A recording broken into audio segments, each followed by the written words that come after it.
bí ẹrú la ṣe wá sọ pé a ní láti ṣe iṣẹ́ àgbẹ̀ tí kì í ṣe iṣẹ́ àgbẹ̀ tí wọ́n mú ọkọ́ sí èjìká mechanized farming ní nǹkan tá a fẹ́ ṣe.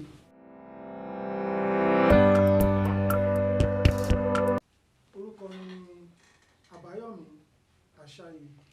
Mo jẹ́ ọmọ bíbí ìlú Ògèrè Rẹ́mọ ní ìpínlẹ̀ Ògùn. A bí mi sí ìlú Ìbàdàn.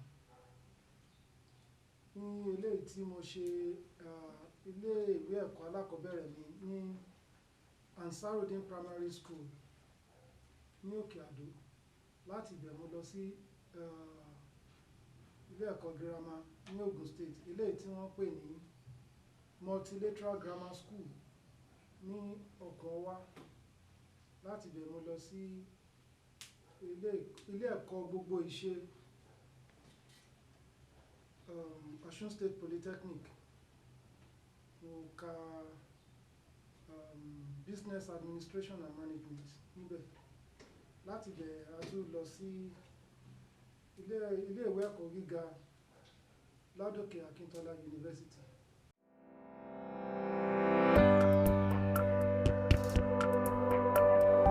Tí a gbé kalẹ̀ a pè ní Agricultural Revolution. Nǹkan tó bí eléyìí ni wípé ilẹ̀ Yorùbá a fẹ́ kí ọmọ Yorùbá máa ṣe ẹrú kiri ìlú òkèèrè káàkiri. Iṣẹ́ àgbẹ̀ tó nǹkan tó lè mú gbogbo ìlú gan kí gbogbo àwọn ọmọ Yorùbá tó ń lọ kiri àtọkùnrin àtobìnrin tó ń lọ sí ìlú Arab tí àwọn obìnrin wá lọ ń ṣe iṣẹ́ nàbì lọ́hùn, tó ń lọ ṣe iṣẹ́ housemaid, tó ń ti pàmì sí desert, tó ń ti jù dànù. Àwọn ọkùnrin wọ́n á ṣiṣẹ́ wọ́n á ṣe iṣẹ́ construction, wọ́n á ṣiṣẹ́ ìdọ̀tí, wọn ti wá fojú wò wá ojú gidi wò wá mọ́. Kìdẹ́ ṣe bẹ́ẹ̀ Europe náà ẹ̀rí iṣẹ́ burúkú táwọn èèyàn ṣe tán kówó lọ sọ́run tán sọ pé kíní. Ṣùgbọ́n tá a bá níṣẹ́ àgbẹ̀ tiwa, àwọn èèyàn á dúró sílé, ọrọ̀ ajé wa búrẹ́kẹ́ sí. Oúnjẹ tí à ń rí láì lórí àwọn òkè ọya kó máa kó tòmátò wá fún wa, kán kó àlùbọ́sà, watermelon, ẹran, gbogbo nǹkan ló ń kó wá fún wa, lórí ìrèké, lórí carrot. Kò ń ṣe nǹkan tó bójú mu, kò dẹ̀ ń ṣe nǹkan tó pọ́n odindi ìlú kan lé. Orílẹ̀-èdè náà pè nation kan ní Yorùbá, èyí tí population wa tó ń lọ bí 45 million. Tó yẹ pé àwọn ìlú tá tiẹ̀ lọ ń bá lókèrè yìí, tó bá wo ìlú tó ń pè ní United Arab Emirates, wọn ò ju gbogbo ọmọ ìlú yẹn ju 1 million lọ. Ó máa yà àwọn èèyàn lẹ́nu. Àwọn foreigners lọ constitute bí 9 million tí gbogbo wọn fi pé 10 million, àti foreigner tọmọ ìlú wọn ò tiẹ̀ wá tó population àwọn tó wà lẹ́kọ̀ọ́ nìkan. Ṣùgbọ́n àwọn ó wá jẹ́ nǹkan tìjú kó yẹ pé àwọn ìlú yìí gan ń fún wa ní oúnjẹ tí àwa kan wà kan pọ̀. Kí ló dé tí irú eléyìí fi ń ṣẹlẹ̀ bẹ́ẹ̀? A fẹ́ kí irú ẹ̀ ṣẹlẹ̀ mọ́, la ṣe wá ní pé òkè a ní láti ṣe nǹkan tí wọ́n pè ní Agricultural Revolution, eléyìí tí àkòrí nǹkan tí a fẹ́ ṣe. Mo wá wò ó títí pé àwọn ọ̀nà wo la lè gbà tá a lè fi ṣe, because tẹ bá wo ní kòpẹ́kòpẹ́ àti nǹkan tó ń jà ràn lọ́wọ́ ilẹ̀ Yorùbá gbogbo wa sọ pé òkè a fẹ́ dá dúró, a fẹ́ dá dúró, a fẹ́ dá dúró.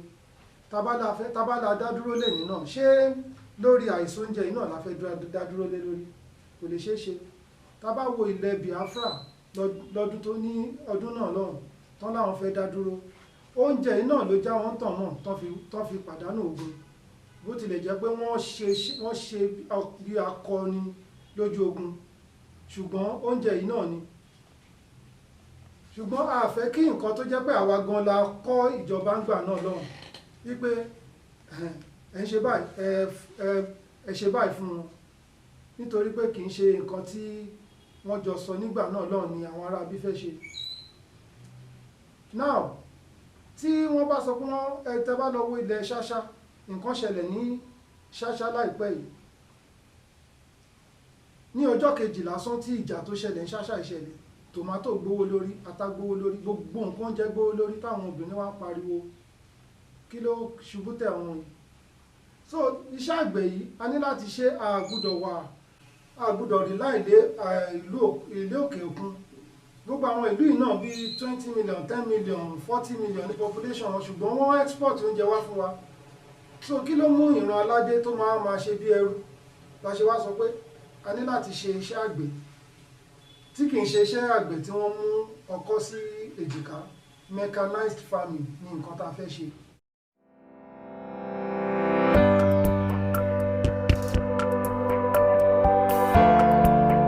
tó dá mi lójú ni a tó gbangba sùn lọ́yẹ́, ilẹ̀ Yorùbá tó gbangba sùn lọ́yẹ́ láti bọ́ gbogbo ilẹ̀ adúláwọ̀ pátápátá.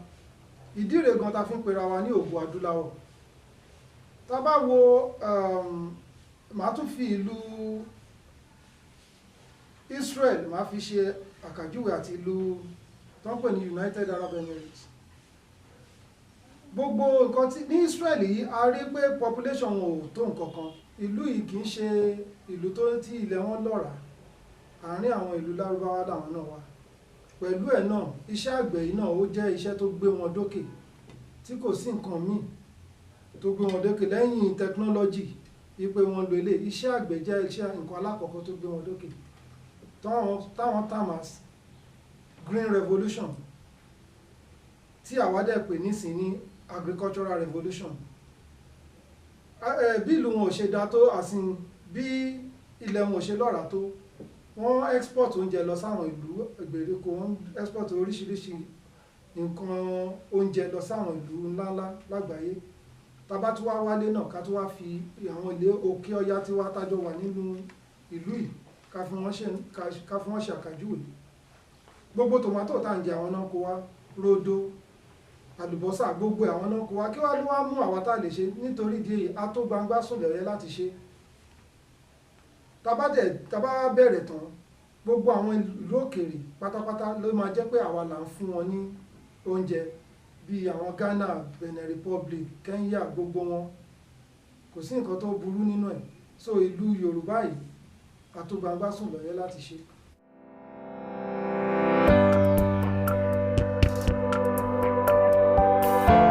a ti gbé ìgbésẹ̀, a rin ìrìn àjò kan lọ sí ìlú kan tó ń pè ní Tápà ní Gàngán lọ́hùn ní Òkè Ògùn.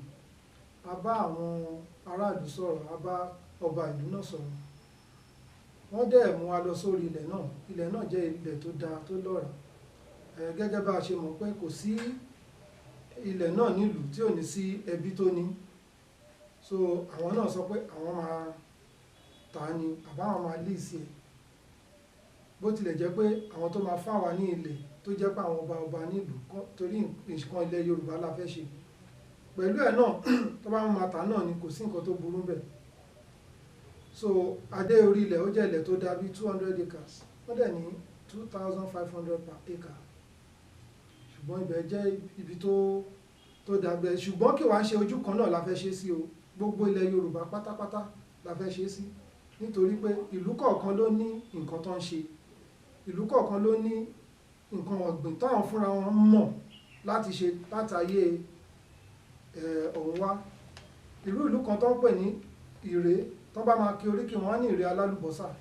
Ìtumọ̀ yẹn ni pé wọ́n gbin àlùbọ́sà. Àwọn kan ò tiẹ̀ mọ̀ pé àlùbọ́sà lè wù ní ọ̀dọ̀ wa ń bí. Tá bá lọ sí Ìkirè, ọ̀gẹ̀dẹ̀ wọ́n gbìn dáadáa ní Ìkirè wa ń bí báyìí. Tá bá lọ sí gbogbo àwọn ìlú Ògùn, Gbàgùdá tí gbogbo èèyàn mọ̀ sí Ẹ̀gẹ́, wọ́n gbìn, ó ń wù ní Ìbàdàn, ó ń wù káàkiri. Ìrẹsì ń wù ní Ògùn, ó ń wù ní Oǹdó, iṣu wà káàkiri, àgbàdo wà ní Kwara ń bẹ̀ yẹn, wọ́n gbìn ẹ̀wà, wọ́n gbìn oríṣiríṣi. Kò sí nǹkan náà tí a fẹ́ gbìn nílẹ̀ Yorùbá tá lè gbìn tó dẹ̀ jẹ́ pé ó tún máa dájú gbogbo ibi tá ti lọ sọ pé wọ́n ń gbìn nǹkan wá lọ. Ápù tá à ń rí yẹn ó ń wù bí, kò sí nǹkan náà tí ó wù ní ilẹ̀ Yorùbá pátápátá.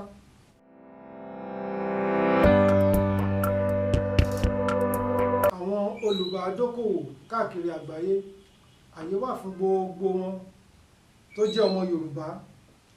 Lóòótọ́ yìí máa débi pé àwọn òyìnbó náà máa wá o, ṣùgbọ́n a kọ́kọ́ fẹ́ ṣe fún Yorùbá nìkan. Àyè wà fún gbogbo wọn láti wá invest sínú project yìí. Àwọn tó kàn sọ pé àwọn fẹ́ jẹ́ ọmọ ẹgbẹ́, àǹfààní tí wọ́n ó wà ń bẹ̀. Àwọn tó fẹ́ finance wa tó kàn wò pé ok a fẹ́ fún àwọn ọmọ yìí ní nǹkan kan máa ṣe tó yẹ pé kì í ṣe pé bóyá àwọn kàn fẹ́ rí nǹkan kan, torí oríṣiríṣi donation náà ló wà tí àwọn èèyàn náwó sí tí kìí ṣe pé bóyá àwọn èèyàn lè finance wa dáadáa.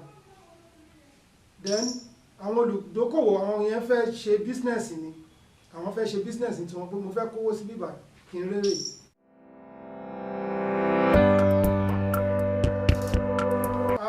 A need oríṣiríṣi nǹkan bíi farm equipment, bíi tractors àti oríṣiríṣi nǹkan tó ń lò nínú farm. Lóòótọ́ kìí ṣe gbogbo ẹ̀ náà ni ó máa jẹ́ pa máa lọ rà, àwọn kan wà tó yẹ pé a máa rent láti fi ṣiṣẹ́ oko. A máa nídìí owó láti sọ pé a fẹ́ fi secure ilẹ̀, torí ibi tá a lọ́sìn tán pé ibẹ̀ ní 2,500 per acre, owó náà la máa fi secure ilẹ̀. Gbogbo bá ṣe máa run around, tá máa lọ síbi tá máa lọ sọ́hùn, then wípé a fẹ́ ṣe survey ilẹ̀, gbogbo ẹ̀ la máa nídìí owó fún. Àwọn investors míì gan náà lè wò pé òkè àwọn ní borehole machine, torí a máa nídìí láti ṣe sink borehole sáwọn oko yìí káàkiri. Àwọn míì lè wò pé òkè mo ní borehole machine, òkè ẹ jẹ́ ká lo kíní báyìí tá a ṣe máa lọ sọ pé a fẹ́ lọ máa rent ní owó gegere, tó dẹ̀ máa ìgbà tó yẹ pé àjọ partner náà ni. Lára àwọn investors àbí àwọn tó fẹ́ finance wa, a lè rí ẹni tó máa ní borehole machine tó máa kàn wò pé òkè kọ́kàn gbé wá síbẹ̀ pé ṣé contribution ti tòun lórí ilẹ̀ Yorùbá lélẹ̀, ẹ gbà ẹ lọ fi eléyìí sink borehole síbẹ̀. A lè ní èèyàn tó kàn máa wò sùnsùn tó máa sọ pé òkè mo ní tractor ó yẹ lọ bá wọn fi clear bóyá 200 acres yẹn láì gba owó kankan lọ́wọ́. Kò sọ́nà tán lè fi support wa. A lè lé èèyàn tó yẹ pé ọmọ engineer ni, wípé òkè lọ bá wọn ṣe surveyor ni, lọ bá wọn survey ilẹ̀ yẹn. A lè lé èèyàn tó yẹ pé kàn máa bá wa ṣe soil sampling, tó máa bá wa ṣe gbogbo ẹ̀. Kò sí ọ̀nà tí wọ́n lè fi support wa tí a lè gbà. A dẹ̀ lè ní èèyàn tó máa wò pé òkè jẹ́ kí n fún wọn lówó, torí láti lọ òkè láti lọ ọbẹ̀ wọ́n máa nídìí owó láti máa ṣe run around. A dẹ̀ nídìí ọkọ̀ náà tó lè máa gbé wa káàkiri. A lè rí èèyàn tó máa wò pé òkè wọ́n nídìí eléyìí tó máa fi máa ṣiṣẹ́ nínú oko. Kò sí ọ̀nà tí èèyàn lè fi support wa. Then gbogbo database tá máa ṣe náà, orí gbogbo ẹ̀ náà máa jẹ́ pé orí IT ni. A lè rí èèyàn tó máa sọ pé òkè fún àwọn tó máa bá yín take database, òkè ẹ gba eléyìí, bóyá laptop ni ẹ gbà kẹ́ máa fi ṣiṣẹ́ yín. Gbogbo àwọn nǹkan tí a lè lò lóko, àyè wà fún gbogbo àwọn olùdókòwò lágbàáyé láti darapọ̀ mọ́ wa. Oníkálukú ló ní iye tó lè fi invest. So tó bá wá àjọsọ ni pẹ̀lú amòfin tiwọn àtàmòfin tiwa, ìyẹn ni wọ́n pè ní partnership. Bó jẹ́ ọ̀gbìn àgbàdo làwọn ní interest lé lórí, àjọ sọ̀rọ̀ lórí tàgbàdo, táìmù tí àgbàdo máa wù, gbogbo bá ṣe máa ṣe èrè oko, gbogbo bí profit ṣe máa wáyé. Tí wọ́n bá dẹ̀ ṣe tán, tí wọ́n bá ti rí profit wọn, tí wọ́n bá tún fẹ́ roll over, nípa àwọn tún fẹ́ continue, ṣé àgbàdo yẹn náà tún fẹ́ máa ṣe lọ ni, àbí wọ́n fẹ́ wọnú èrè títoko mi. Àwọn kan wà màálù làwọn fẹ́, àwọn kan wà adìyẹ, àwọn kan wà tomato. Bó ṣe wà káàkiri nìyẹn. Kì í ṣe pé ojú kan náà ni a fẹ́ ṣe sí. Ṣùgbọ́n àwa gan fúnra wa náà tún ní èyí táwa náà máa jẹ́ pé 100% àwa la fowó wa ṣe. So èyí tá máa partner pẹ̀lú àwọn olùdókòwò náà máa wà ńbẹ̀. Bí kíní ṣe máa fẹ̀ sí nìyẹn. So eléyìí ló dẹ̀ máa tún call fún gbogbo àwọn companies irú tomato ń sìn, gbogbo àwọn tó ń ṣe tomato paste, tó ń ṣe eléyìí, tó ń ṣe tọ̀hún, wọ́n máa wá. Torí gbogbo àwọn company náà ni, kò sí company, gbogbo kẹ́yàn tó establish company ó máa wo nǹkan tó ń pè ní nearness to raw material. Ìgbà tó bá dé tí gbogbo wọn bá dẹ̀ ti rí pé wọ́n ti ń gbin tomato ń bí, wọ́n ń gbin eléyìí bíbá, wọ́n ń gbin eléyìí. So àwọn tó ń ṣe tomato paste ò ní láti máa sọ pé wọ́n import wá fún wa mọ́. Fúnra wọn náà máa establish company. Tó bá dẹ̀ tún establish company, dandan ni kọ́yìn àwọn èèyàn náà ló máa ṣiṣẹ́ ń bẹ̀. Eléyìí ó máa ran wọn lọ́wọ́ nìyẹn tó ń pè ní multiplying effect. So bó ṣe máa lọ káàkiri tí ó máa fi kárí gbogbo sector nìyẹn. Àwọn banking industry náà, àwọn náà tún wọlé, torí àwọn gan ní àwọn owó gan táwọn gan fẹ́ gbé sílẹ̀.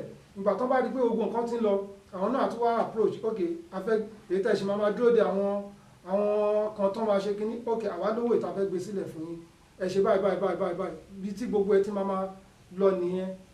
So ká start ẹ̀ lásán ni tó bá yọ ó máa di engine tó máa ràn ara rẹ̀ lọ láti fi bẹ̀rẹ̀ nísìnyí pé I need àwọn farm equipment tó pọ̀ I need àwọn tractors oríṣiríṣi lóòótọ́ kì í ṣe gbogbo ẹ̀ náà la máa lọ rẹ́ǹtì wà ń bẹ̀. I need the farm equipment I need the owó láti fi secure oríṣiríṣi kìdẹ́ ṣe owó nìkan àwọn kan lè wò sùsùn pé òkè iṣẹ́ nǹkan tẹ́ fẹ́ ṣe ẹ máa nídìí ọ́fíìsì náà àwọn nǹkan tá a máa lò káàkiri tá bá wo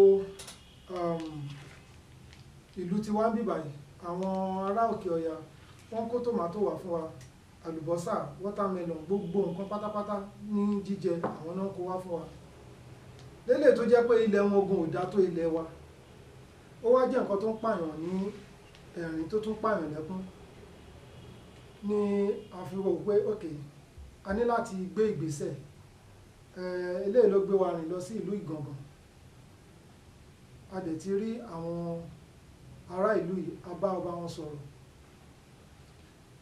ṣé a bá wọn sọ̀rọ̀ lóòótọ́ wípé a nídìí ilẹ̀ a dẹ̀ ṣàlàyé fún wọn gẹ́gẹ́ bí gbogbo wa ṣe mọ̀ pé ẹnu òfìfo kì í dún yànmùyànmù wọ́n ti ní àwọn ti gbà láti fún wa ní ilẹ̀ ṣùgbọ́n kì í ṣe pé lọ́fẹ̀ẹ́ náà 2,500 náà pé per acre àwa ní òkè ṣé ẹ lè fún wa ní 500 wọ́n náà máa bẹ̀rẹ̀ pẹ̀lú 200 òkè ilẹ̀ ti wà nílẹ̀ báyìí a dẹ̀ ti débẹ̀ omi yíbẹ̀ ká ní débi pé kò nídìí pé a ṣe ń àti ṣe irrigation síbẹ̀ torí jọ́tà lọ a rí gbogbo àgbàdo tó ti jó mọ́ orí oko tó yẹ pé mechanized farming ò fi bẹ́ẹ̀ sí mọ́ so èyí táwa dẹ̀ fẹ́ ṣe ń sìn a ní láti ṣe mechanized farming tó yẹ pé irrigation system máa wà débi pé a máa lè máa harvest àgbàdo lẹ́ẹ̀mẹ́ta lọ́dún a ní láti dúró de òjò tọ́lọ́run rọ̀ fún wa torí èyí tọ́lọ́run rọ̀ fún wa ní wọ́n fi ń pàrokò fáwọn èèyàn nu wípé nígbà omi o nǹkan èrè oko yín máa dìde o ó wá kù sáàwà fúnra wa lọ́wọ́ láti wá lo mẹ́sẹ̀jì tí Ọlọ́run fún wa ìdí rẹ̀ tí nǹkan tó ń jẹ́ irrigation system náà fi wáyé a wò pé àwọn bàbá wa lóko òfin wọn kì í fi bẹ́ẹ̀ lórú nǹkan bẹ́ẹ̀ wọn ti ẹ̀ ń lò ní so irú eléyìí a ní láti gbogbo ibi tá a fẹ́ wá ilẹ̀ sí ó máa jẹ́ ibi tó yẹ pé omi sọ̀rọ̀ ọ̀ kó jẹ́ pé tàbá because gbogbo ilẹ̀ Yorùbá la fẹ́ ṣe sí bá a dẹ̀ ṣe design nǹkan wa ní pé a lè lo 5,000 acres a lè lo 5 kilometres tí dáàmù kan máa supply gbogbo àwọn each settlement ṣùgbọ́n ibì kan náà láti máa bẹ̀rẹ̀ eléyìí ló fi jẹ́ pé a fẹ́ bẹ̀rẹ̀ pẹ̀lú ìlú yẹn tí ilẹ̀ yẹn wà nílẹ̀ báyìí nípa Ìgàngàn tá a lọ kì í ṣe pé ilẹ̀ Ọ̀yọ́ kì í ṣe Ọ̀yọ́ state àbí ìlú Ìbàdàn nìkan láti fẹ́ ṣe gbogbo ilẹ̀ Yorùbá pátápátá lápapọ̀ dé Kwara dé Kogi láti fẹ́ ṣe gbogbo iṣẹ́ àgbẹ̀ kì í ṣe nǹkan kékeré la fẹ́ ṣe lélẹ̀ tó jẹ́ pé a sọ pé wọ́n pe ìlú kan ní ìrè pé ìrè alálùbọ́sà ìyẹn wà mí pé tá bá fẹ́ lọ ṣe nǹkan ní Ọ̀ṣun state pé àlùbọ́sà nìkan dẹ̀ la máa gbìn bẹ́ẹ̀ torí a ti ní àwọn soil scientists nílẹ̀ nítorí pé tá bá ti fún àpèjúwe tá bá ní 100 acres or 1,000 acres nílẹ̀ kí tá bá gbìn nǹkan sí bíbá ó ṣeé ṣe kó jẹ́ pé nǹkan tá gbìn sí bíbá kò ní wù ní òkè lọ́hùn so wọ́n bá wa ṣe gbogbo wọ́n bá wa ṣe test gbogbo ilẹ̀ yẹn nǹkan tó lè wù tó máa da náà máa ṣe fún wa wọ́n dẹ̀ máa fún wa ní result gbogbo ẹ̀ ìyẹn ló máa jẹ́ ká mọ nǹkan tá a máa gbìn síbí bóyá tòmátò la máa gbìn síbí torí tòmátò duration tòmátò ju oṣù mẹ́ta lọ tó bá bóyá láti bíbá sí lẹ́gbẹ̀ẹ́ tòmátò bóyá ráìsì ló tún máa da níbẹ̀ duration ráìsì ò ju oṣù mẹ́rin lọ à ń ṣe gbogbo eléyìí láti máa sample sílẹ̀ ká tó sọ pé àti ẹ̀kọ̀ọ̀kan a tún lọ sínú oko kọ̀ọ̀kan kì í ṣe pé a kàn máa dédé dórí ilẹ̀ a kàn máa lọ máa gbin ẹ̀gẹ́ a kàn máa gbin eléyìí irọ́ àwọn nǹkan tá a dẹ̀ fẹ́ gbìn náà kì í ṣe pé a kàn máa torí gbogbo àwọn yìí àwọn kìíní seedling ó ní oríṣiríṣi àwọn tó jẹ́ best náà ni àwọn professional wa la máa make sure pé a get irú tomato àwọn tomato kan wà tó jẹ́ pé wọ́n kàn máa kéré àwọn kan máa tóbi bí apple oríṣiríṣi láti máa jókòó la máa sọ eléyìí la fẹ́ lò tó dẹ̀ máa wà commercial benefit fúnlẹ̀ Yorùbá àti àwa tá à ń ṣe.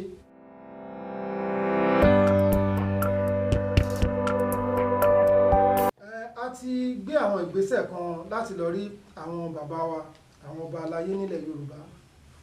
A ti lọ sí ààfin bàbá wa Ọọ̀ni of Ifẹ̀, a ti lọ sí ọ̀dọ̀ Aláàfin of Ọ̀yọ́, a ti lọ sí ọ̀dọ̀ bàbá wa Tìmì of Ẹdẹ àti Olúwo of Ìwó. Ṣùgbọ́n a ní àǹfààní láti rí àwọn gangan, ṣùgbọ́n a rí àwọn secretary, a dẹ̀ fún wọn ní proposal. A sì ń retí èsì látọ̀dọ̀ wọn. Ṣùgbọ́n àdúró náà síbẹ̀, a lọ rí bàbá wa Professor Banji Akintoye náà, a lọ fi proposal wọn hàn. Inú wọn dẹ̀ dùn, inú wọn dùn dáadáa. Wọ́n dẹ̀ jẹ́ kó yé wa pé àwọn máa bá wa rin ìrìn àjò yìí, torí tí wọ́n ní tọ́mọ bá pa àwọn ẹran kéékèèké ó lè dájẹ́, ṣùgbọ́n tó bá pa àrọ̀ gidigba ó máa délé máa sọ fáwọn òbí ẹ̀ ni. So la ṣe tọ̀ bàbá wa lọ. Wọ́n dẹ̀ sọ pé àwọn á bá wa rin àwọn ìrìn àjò yìí láti lọ rí àwọn àgbààgbà nílẹ̀ Yorùbá tán lè ràn wá lọ́wọ́ lórí àti gẹ́ẹ̀tì ilẹ̀. Pẹ̀lú ẹ̀ náà a tún yìí ń partner pẹ̀lú àwọn èèyàn wa nílùú òkè àti fi tó àwọn Yorùbá World Congress àti fi tó wọn létí àtàwọn ìkàn míì náà lágbàáyé tó jẹ́ ọmọ Yorùbá, àti pé gbogbo Yorùbá pátápátá ni ọ̀rọ̀ ìkàn. Ẹnikẹ́ni tó jẹ́ pé ó lè ràn wá lọ́wọ́ fún pírójẹ́kìtì yìí, inú wa dùn.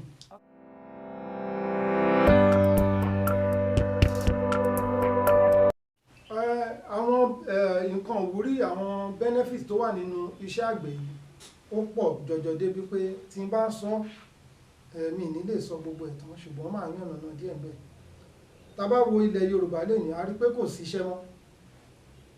Eléyìí á kọ́kọ́ provide employment fún gbogbo ọmọ Yorùbá pátápátá. Àwọn tó tiẹ̀ ti lọ síta náà, tá bá lọ wo àwọn ọmọbìnrin wa níta ní ilẹ̀ Lárúbáwá bíi kán ṣe housemaid, ìmíì gan wọ́n máa fi lọ́kúlọ lọ. Ìmíì ti ní ọmọlé kàn ní kò ń lọ ṣiṣẹ́, á pa míì sí desert, wọ́n á jù dànù. Nípa kò síṣẹ́, àwọn kan gba desert, wọ́n gba Libya, wọ́n lọ sí Spain. Gbogbo wa náà la rí nǹkan tó ṣẹlẹ̀ sáwọn èèyàn wa tó ń travel. Àwọn kan wà ní Europe tó jẹ́ pé iṣẹ́ ìdọ̀tí nǹkan kan náà ń ṣe. Ṣùgbọ́n tá bá bẹ̀rẹ̀ kínní yìí, kì í ṣe ojú kan, kì í dẹ̀ ṣe employment kékeré ló máa create. Ìdí rèé ta fi ń pè ní agricultural revolution, because ó máa yí nǹkan padà lójijì ni. Àwọn kì í ṣe àgbẹ̀ nìkan ló máa ṣiṣẹ́ ń bẹ̀ o, accountant á ṣiṣẹ́ ń bẹ̀, mechanic á ṣiṣẹ́ ń bẹ̀, torí kì í ṣe bí tọkàn ti máa ṣiṣẹ́ tẹ́bí pé wọ́n kàn lọ sóko, wọ́n kàn sọ pé wọ́n fi apẹ̀rẹ̀ gbé irọ́. Àwọn truck máa wá síbẹ̀ tó máa lọ máa supply ọjà. Àwọn èèyàn máa wá síbẹ̀ tó máa ra nǹkan tó máa gbé lọ. Silo máa wà ń bẹ̀, gbogbo nǹkan tí a ti rà débi pé wọ́n sọ pé àwọn bàbá wa tiẹ̀ ní ìkan tó máa sọ pé wọ́n fẹ́ dry àgbàdo tó máa ṣe mórí oko. We are going to turn it into mechanized one. Kì í ṣe pé bóyá àwa máa ní gbogbo ẹ̀. Dryer máa wà níbi tí dryer máa wà, store máa wà níbi tí store máa wà. Èyí tó bá fẹ́ irú ìrẹsì, ó ní àwọn ibìkan tó máa kọ́kọ́ store ẹ̀, ó ní process tó máa bá tí tó máa fi di ìrẹsì tá à ń jẹ. Gbogbo ẹ̀ náà inú oko yìí náà ló máa wà.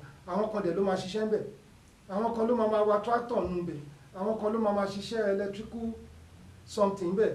Gbogbo iṣẹ́ pátápátá ló máa wà nínú oko yìí ní employment. Ó dẹ̀ tún máa tún jẹ́ kí nǹkan tá à ń pè ní capital flight ó máa reduce, tó yẹ pé gbogbo èèyàn kàn kówó lọ lókèrè láì ṣe pé bóyá owó yẹn jẹ́ nǹkan kan. Àwọn èèyàn máa ní láti máa mú owó wọn wálé padà ni. Torí àwọn kan tiẹ̀ lówó yìí tí kì í ṣe pé bóyá wọ́n tiẹ̀ wọ́n ní owó yìí tí wọ́n mọ nǹkan tó fẹ́ fi ṣe. Wọ́n dẹ̀ fẹ́ invest sí ilẹ̀ bàbá wọn, wọn ò dẹ̀ mọ nǹkan tó máa ṣe. Ẹ̀rù dẹ̀ ń bà wọ́n láti sọ pé wọ́n fẹ́ invest torí wọ́n ti gbá ọ̀pọ̀lọpọ̀ èèyàn débi pé àwọn kan sọ pé wọ́n fẹ́ ṣe nǹkan wá kàn kó wọn jẹ. Àwọn iṣẹ́ àgbẹ̀ igun àwọn kan ti try, torí ó láwọn bàbá wa kan tá máa ń bá sọ̀rọ̀ tó ní àwọn náà ti try, ṣùgbọ́n eléyìí kò sí nǹkan tó jọrú ẹ̀. So àwọn èèyàn á wá ni wọ́n á invest, kì í dẹ̀ ṣe pé bóyá ó yá gba owó ẹ máa wálé. Àwọn oríṣiríṣi ìsọ̀rí ni àwọn ọ̀nà tí a fẹ́ gbà láti pín sí. Àwọn kan fẹ́ jẹ́ ọmọ ẹgbẹ́ lórí pé mo ṣàfẹ́ darapọ̀ mọ́ yín torí kémi náà lè rí benefit, program wà fún yín. Àwọn kan wọ́n kàn fẹ́ finance ẹ̀ náà ní pé nǹkan tẹ́ ṣe yóò máa jẹ́ ìwúrí fún nǹkan Yorùbá lọ́jọ́ iwájú. Àwọn yẹn náà database wà fún wọn torí téèyàn bá wọ́n ní ẹni tó bá ṣe ní lóore ọpẹ́ làádú. Database wà fún gbogbo wọn torí kíní yìí máa débi pé àyè máa wọ stock exchange. So àwọn tó bá yẹ pé wọ́n finance wa pé ẹ kàn gbà a kàn ní gbowó wọn lásán, lóòótọ́ wọ́n fún wa ní ipe ẹ ṣe, ṣùgbọ́n àwọn ò wá ní kàn gba owó, a máa fi ó ní database tá a máa gbé gbogbo ẹ̀ sí débi pé tó bá di pé bóyá àti ẹ̀kàn fẹ́ export, àwọn orúkọ yìí la máa kọ́kọ́ fi lọ wípé ṣé a fẹ́ ṣe nǹkan báyìí, ṣe ní interest. Wọ́n fẹ́ export ò kí ń ṣe kò ń ju business ọ̀sẹ̀ kan ọ̀sẹ̀ méjì lọ, wọ́n ti approve ẹ̀. A fẹ́ export dry tomato sí America nǹkan kan, ẹbí tá a máa ti máa fi ìmoore wọn fún àwọn tó finance wa nìyẹn, àti oríṣiríṣi ibi tí mi nílè sọ ní orí afẹ́fẹ́. Àwọn kàtígórì kan tún wà tó yẹ pé àwọn fẹ́ invest ní, àwọn fẹ́ kówó lẹ̀kan rere tiwọn. Gbogbo àwọn eléyìí náà ni a ti ní provision fún, tó yẹ pé bóyá a fẹ́ gbin, bóyá àgbàdo làwọn ní interest ni o, bóyá adìyẹ làwọn ní interest ni o, bóyá màálù làwọn ní interest ni o, tó yẹ pé wọ́n fẹ́ ṣe ranch. Gbogbo eléyìí náà láti ní provision fún, tó yẹ pé ìwọ fẹ́ jẹ́ rancher ni, gbogbo ẹ̀ náà lájọ máa jókòó. Kìdẹ́ ṣe pé àkàn máa jókòó lásán, oníkálukú máa jókòó pẹ̀lú lọ́ọ̀yà ẹ̀ ni. Ìyẹn fún àwọn investors tí ọkàn wájọ máa jókòó, lọ́ọ̀yà tí yá jókòó, lọ́ọ̀yà tí wá jókòó tó lóun fẹ́ invest ni. Ẹni tó dẹ̀ fẹ́ invest, kò sẹ́ni tó fẹ́ invest pé tí ò ní fẹ́ kí òun rere ń bẹ̀. Wọ́n náà wá gbogbo wa láti jọ ní provision fún, àti àwọn yòókù náà. So ẹni tó bá jẹ́ pé wọ́n ní àwọn nǹkan tó fẹ́ béèrè, wọ́n lè pè wá kájọ sọ.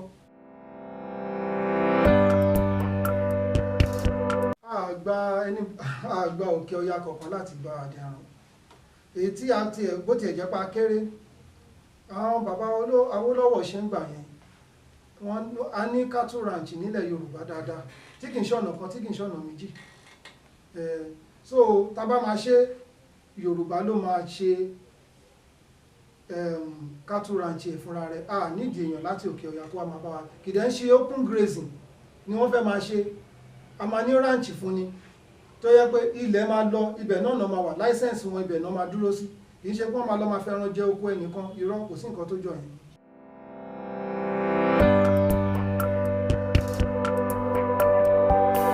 Ṣe sọ tẹ́lẹ̀ wípé project wa gigantic project ni, ta tún lè sọ pé Titanic project.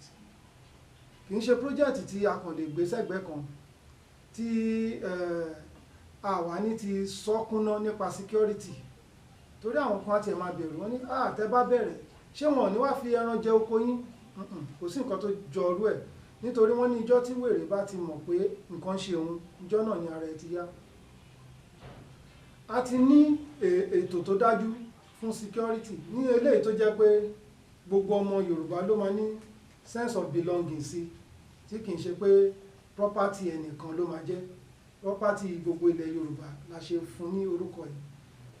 A ti gbàṣẹ lọ́dọ̀ ìjọba láti ṣí organization yìí tí a pè orúkọ ẹ̀ ní Ìràwọ̀ Ọmọ Odùduwà Investment Limited.